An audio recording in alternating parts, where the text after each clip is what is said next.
Hello friends, welcome back to my channel Stuti art and craft. और बहुत सारा thank you जो आपने मेरी वीडियो पर विज़िट किया। और अब आ गए हो तो वीडियो पूरी देख कर ही जाना और कमेंट्स में मुझे ज़रूर बताना कि आपको मेरी ड्राइंग कैसी लगी। अगर आपको मेरी ड्राइंग थोड़ी भी पसंद आए तो प्लीज़ मेरे वीडियो को लाइक करना। अगर आप मेरे चैनल पे नए हैं तो चैनल को सब्सक्राइब करना।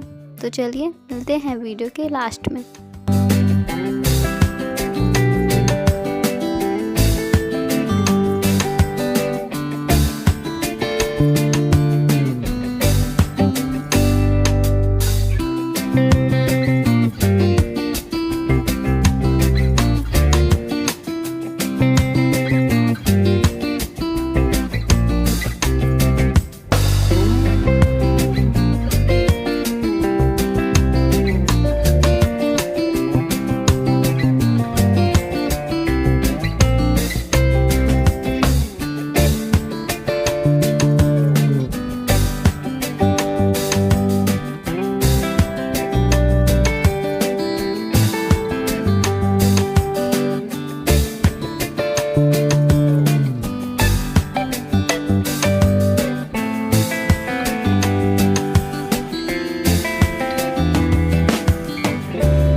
आपको आज की ड्राइंग कैसी लगी? आई होप कि आपको ये ड्राइंग पसंद आई होगी और आप इस वीडियो को लाइक करेंगे।